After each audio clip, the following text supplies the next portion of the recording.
Salam alaikum. Hello and good afternoon, everyone, and welcome to Care Florida's Social Lunch Hour, where we cover topics of interest to the Muslim community and the Florida community at large.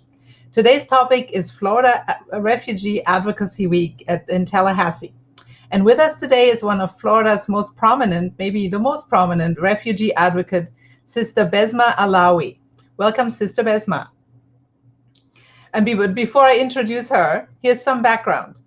On February 4, the Biden administration published an executive order, which is entitled Executive Order for Rebuilding and Enhancing Programs to Resettle Refugees. And the executive order also plans to prepare for the impact of climate change on migration. With this order, the administration wants to reestablish and continue the U.S. tradition of providing hope for persecuted people throughout the world throughout the U.S. Refugee Admissions Program, which demonstrates the generosity and core values of the United States of America, but is also cognizant of the fact that refugees make great contributions to our economy and to the country at large. With this proclamation, the Biden administration also went on the record saying that its policy will be to actually administer the program consistent with our domestic law, international obligations, and the humanitarian purposes that Congress expressed by passing the Refugee Act of 1980. The administration also wants to improve the efficacy, integrity, security, and transparency of the U.S. Refugee Resettlement Program and restore the program to what it was meant to be. In addition, the administration wants to prepare for the effects of climate change on migration, which is a whole new challenge and that is going to affect the entire world and certainly also immigration into the United States. With us today, we have Sister Besma Alawi, the Florida State Refugee Organizer of the national campaign We Are All America, which is housed at the Florida Immigrant Coalition. Sister Besma wears many hats, including that of Executive Director and co-founder of Weave Tales, a nonprofit based in Jacksonville, Florida, that collects and tells the stories of contributions that refugees make and continue to make to the United States. Sister Besma is a refugee herself and came to the United States in 2010 from Iraq, where she was an engineer with the Iraqi Ministry of Oil. Her activism and advocacy on behalf of refugees has been featured prominently in the media, and she is the recipient of numerous awards, including the One Jacks Humanitarian Award and inclusion in the prestigious Athena 40 Women of the World Who Are Leading Change. She's also a member of the Refugee Congress and on the board of various national and the local refugee advocacy organizations. Welcome, Sister Besma.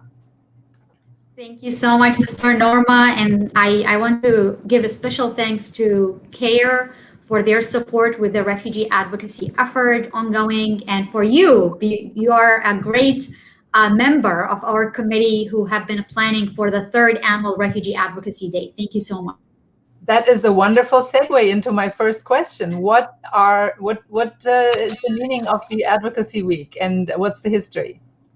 Yes, so actually when we talk about refugees, many people talks about numbers. There are 80 million displaced people in the world. There are over 26 million refugees worldwide. But if people want numbers, I can also present them great numbers, which is the contribution of refugees who have been making in the state of Florida.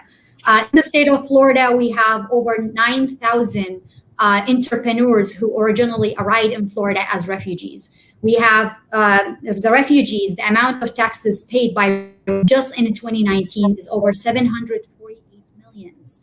And the spending power of refugees communities in the state of Florida is over 2.4 billion. So if we are talking about numbers, here is great numbers. But if we are talking about human rights, and if we are talking about a humanitarian issue, the refugees crisis are not party crisis, it's a humanitarian crisis. And that's what actually most people need to know and fight for. As a refugee myself, the refugee definition is a person who are forced to leave their home because of war or persecution. And that's how I end up being a refugee in the state of Florida. That's why, because of my story and many amazing stories of refugees in the state of Florida, we are celebrating the third annual Refugee Advocacy Day, week. Actually, this year it's going to be a week of celebration virtually because of the pandemic, starting March 22nd all the way to March 26th. And of course, we will talk about what kind of event that week will bring. Yeah, thank you. People do indeed like numbers. So what happened to the refugee numbers over the last few years, particularly under the previous administration, and how is that going to change for Florida? So definitely, sadly, because of the past administration, we saw a lot of increase of fights against the refugees community in the United States. Sadly, the number have decreased really dramatically every year, and the fight continues to not bring refugees into the United States, which is sadly because some of the United States foreign policy have created refugees. So how we are creating more refugees and closing our borders to not to bring refugees who have been created because of the foreign policy of the United States and other countries. In the past 4 years, not just even that we closed the border against the refugees community in the United States, but also because of that leadership, we heard a lot of attacks and discrimination against the refugees who live in the state of Florida. Just to share an example, in 2017 or 2018, in the beginning of 2018, I was actually discriminated against in my neighborhood, where while I was actually shopping in a really diverse neighborhood, after leaving the plaza, getting to my car, a person stand in front of me and said that you need to be deported. And actually, that was a year after I got my United States citizenship.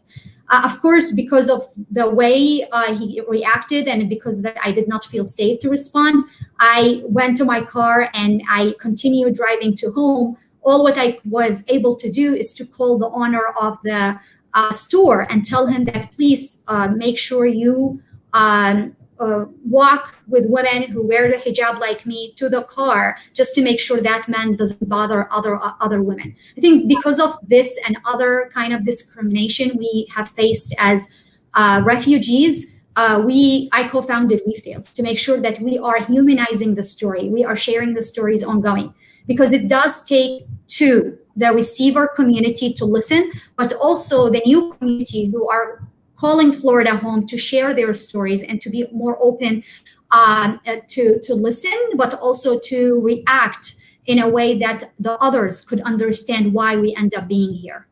Right. Yeah, I think education is the key, because I think I mean, I'm an immigrant myself, but I can't even imagine what it would be like to have to come. I mean, I chose to come and make America my new home, rather than, not knowing what happened to a lot of family members and losing everything. So I wouldn't even know where to begin, but I think education is the key, because it's very difficult, I think, for a lot of Americans to understand the foreign policy that causes the refugee crisis, partially at least. And at least the Biden administration seems to be more cognizant of this and wants to restore, the levels to at least where they were before.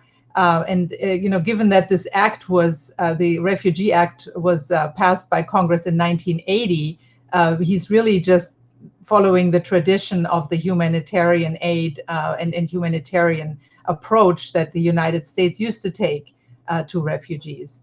So we're glad to see that coming back. Do you know how many refugees will be resettled in the state of Florida? I really don't have that number yet, but we are expecting to get more refugees, and hopefully like before. It's going to take little time because of the pandemic, because of the infrastructure that have been really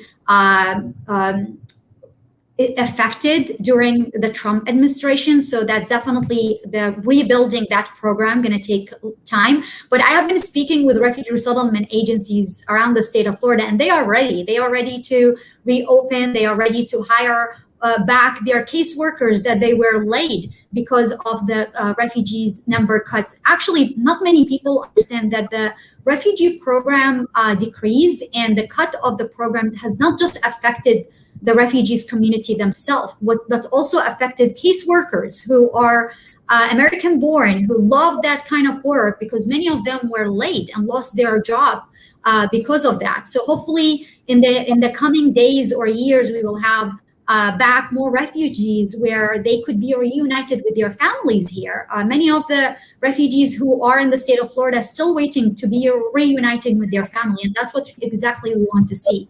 And just to go back about the third annual Refugee Advocacy Day, we do have 3 goals, and we are inviting people really to connect and help us achieving these goals. So the Refugee Advocacy effort, which happening next week, we aim to educate legislators on refugee resettlement and the impact of recent policy changes. Not many people know, but legislators have a lot of things to take care of, and there's a lot of things that they should know about. So we want to make sure that they know what kind of refugees we have in the state of Florida, the diversity of the refugee program here in the state of Florida, and the contribution. And the second goal is to elevate and empower the voices of the refugees community. The third annual Refugee Advocacy Day, and since its start 3 years ago, it's led by refugees, it's led by the movement, it's led by impacted people. So we will have on Monday advocacy training led by refugees to educate the community about who is a refugee, why they end up being in Florida, and what people need to know.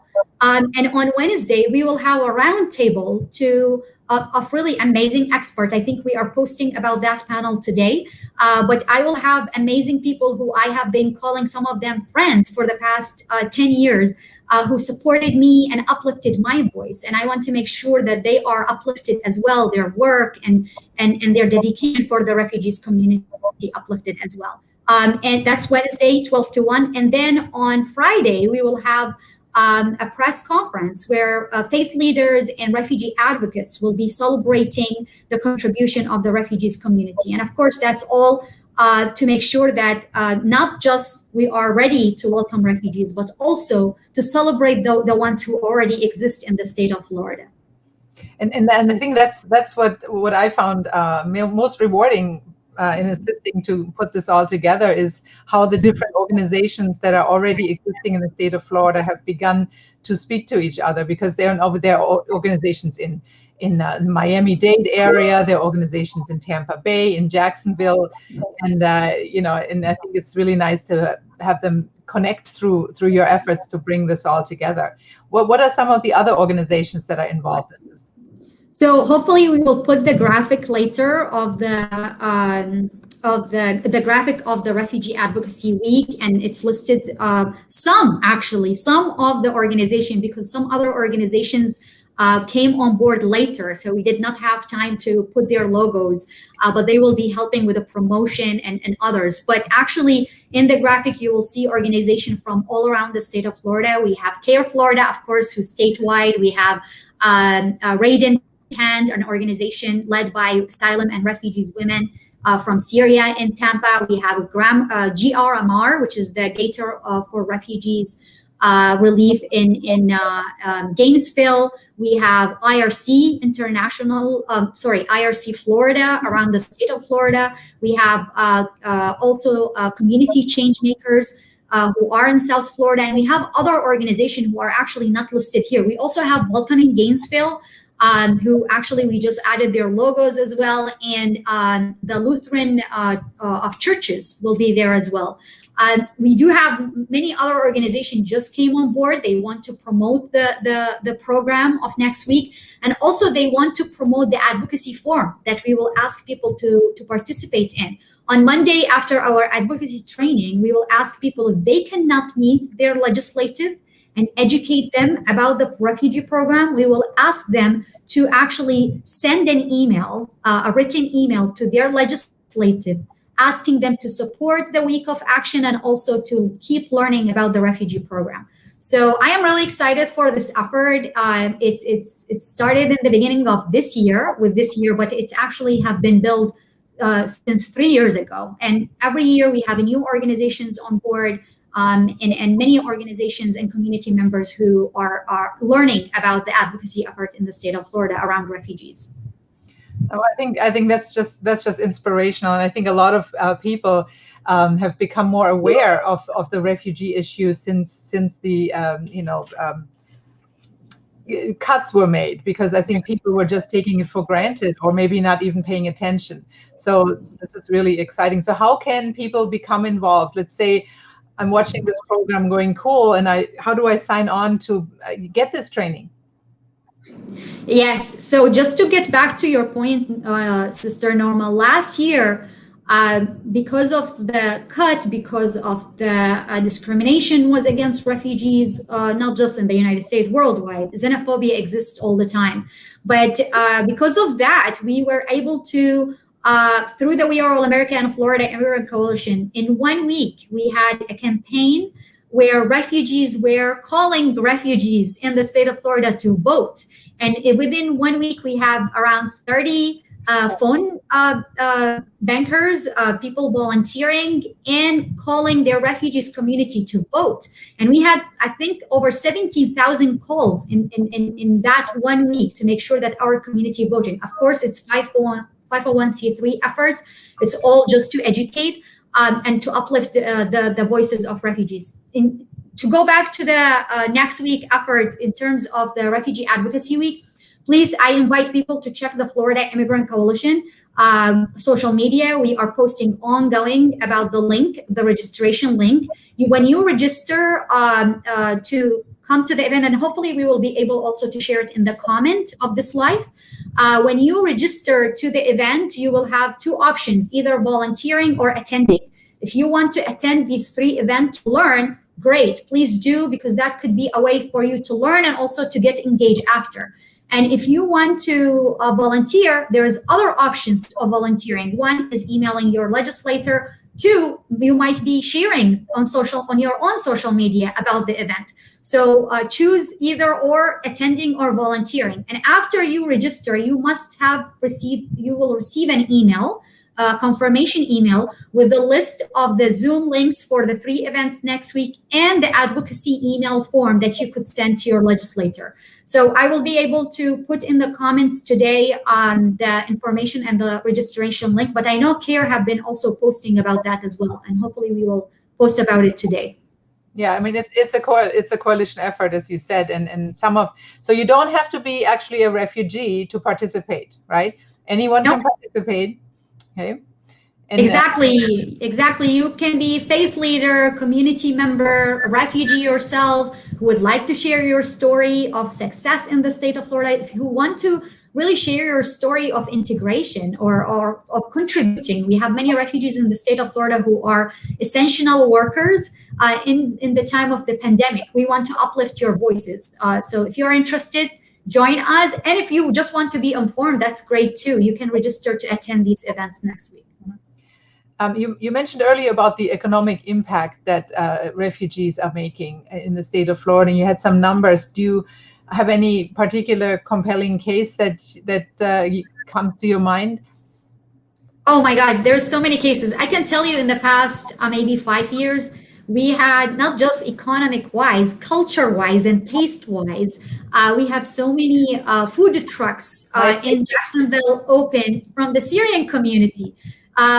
For many years in Jacksonville, I have never tasted shawarma, which is one of my favorite food. And in the past 5 years, I have been amazed by the food that the food trucks and the food restaurant that have been open in Jacksonville, from the Iraqis, the Syrian, and many other communities. And now we are actually comparing between the shawarmas that we can get from different stores and getting the best of the best. What I want to say that most of the refugees, when they come and move to not just in the state of Florida, around the US, we have missed a lot of our life and wasted a lot of our lifetime in war and dictatorship.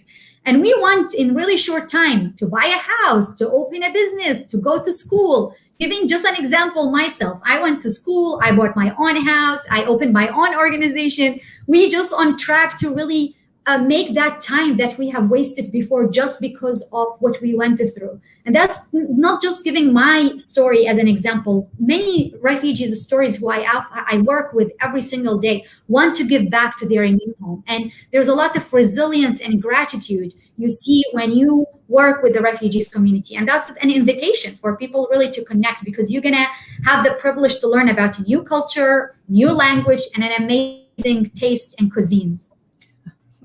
Well, that is certainly my favorite part of the experience. But a lot of persons that don't know much about refugees, and I mean that's why I'm kind of using this forum here, are concerned about security and vetting and what kinds of benefits people get here, because I mean we have a lot of poverty in the United States, we have homelessness, we got problems.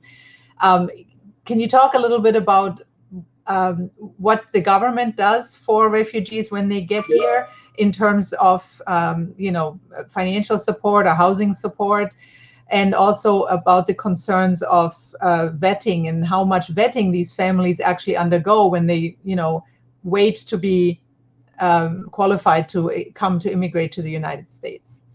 Definitely. So, in terms of the vetting, we have numbers of departments who are involved in the screening and vetting for refugees before they enter the United States.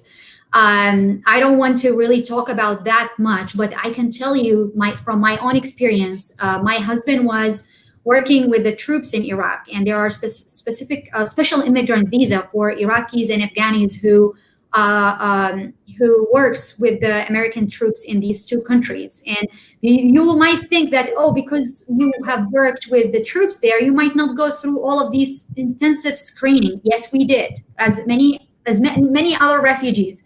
We went through 3 different interviews, so many different vetting and screening, even like medical screening.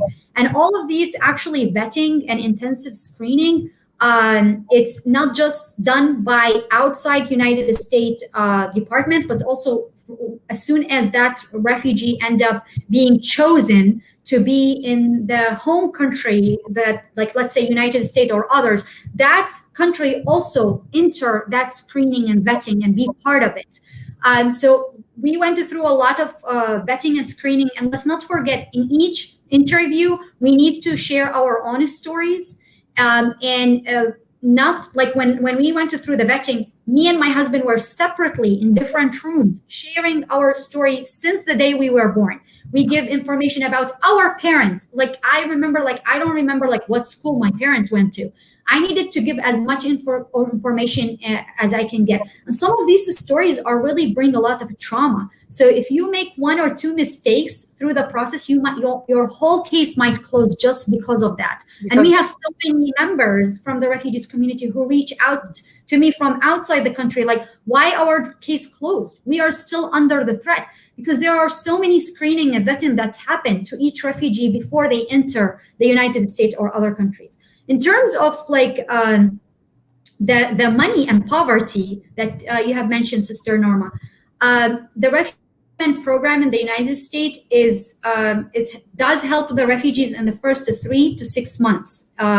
And in terms of paying for the rent, the necessity, the rent, food, and medical supplies. And after that time, we are in our own. We need to look for jobs, and most of the jobs we get as refugees is minimum wages jobs. I am an engineer, came to the United States. I did not practice my engineering the first year or 2. I was substitute teacher and then full-time teacher. So whatever available, we do, because we want to make sure we are surviving. And many people might not know that when refugees enter their new home, they come with a loan that we need to pay back, which is the airplane ticket loan. So we come with a debt that we need to pay back after 6 months, which this information might be really people don't know about. But I can tell you that within 6 months, refugees are in their own, working and paying taxes within the first year. And that's what I want people to know, that we are contributing within the first year to make sure we are surviving and helping our community to thrive. That's exactly why I wanted that question asked and answered, because that's one of the big misconceptions is, we're admitting people, we have our own problems. And yes, we do, obviously. But I think that's so important that, even the flight ticket has to be paid back, to the US government. So I think that's probably handled differently in different countries. But I thought that was important to know. So when the refugees are then on your own or on their own, there are a lot of organizations though that support them. And we had, I guess, Radiant. You mentioned Radiant Hands earlier, which is a local Tampa Bay organization that supports refugees, but it's all funded from private donations, right? Exactly. So what really helps is the community organization who steps in and help the community in terms of integration, finding jobs, helping with career, mentorship. And that's what we see from Radiant Tent. Here in Jacksonville, we have many amazing organizations, Beyond 90. And we also have faith organization who step in, churches, mosques, who try really to help. And that's how all the refugees survive, because we know 3 to 6 months is never enough to help a refugee survive. But what really helps the community who they are placed in, and the partnership between these community organization, faith organization, and the community members themselves. What I see really here in Jacksonville and or all around the country, that refugees really look into someone who speak their language so they can help them with things that they know they went through before. So we see refugees a lot help other refugees who are newcomers. And that's what we really, I want to invite specifically former refugees to our Refugee Advocacy Week to not just learn, but also to uplift their story and to advocate for new refugees who are coming and calling Florida home. And that's actually a special invite, because as a former refugee myself, I went through the process. I know what it means to be a refugee, but now I know how to uplift the refugees community because I went through that. So that's actually a special invite for former refugees really to join our effort, the advocacy effort, to uplift their stories and also to uplift the newcomers as well. Yeah, I mean, and also this is why the Advocacy Week in Tallahassee is so important, because we can't just assume that Florida lawmakers who are setting the tone and they're opinion builders and respected in the community, so their opinions matter, that they would know about these issues, that they would have a real feeling. So I really wanted to commend you on putting this together, because it's so important that we educate the Florida community on all of these issues. And who knows where all these networks are going to lead. And we already have some follow-up phone calls planned between the different organizations that are going to collaborate and continue to collaborate after this week is done. Definitely. Hopefully we will be helping put things together also for World Refugee Day, which is June 20th. So if people are interested, check the We Are All America national organization website, check the Florida Immigrant Coalition website. I want to tell people that after the week of March 22nd to the 26th, we will have actually a national advocacy effort as well with RCUSA. And we will have 6 different trainings that done by former refugees to help other refugees or newcomers to advocate on behalf of the refugees. So I invite people also to join nationally if they are not watching just from Florida, to join our national effort as well. And when the websites again where people can get more information? We Are All America is the website, and the other one is Florida Immigrant Coalition. Also, my email is besma@floridaimmigrant.org. Feel free to reach out if you want to know more information about the week. Yeah, and actually, as an immigrant, I mean, this is something that's near and dear to the hearts of many immigrants. You don't have to be a refugee to care about refugees. And actually, this was it last year, probably the year before, was the first time, and I'm from Germany, I was told to go back to my country. So anti-immigrant sentiment is alive and well in the United States. And, and I've been a citizen since I care longer than I care to admit, because I'd age myself.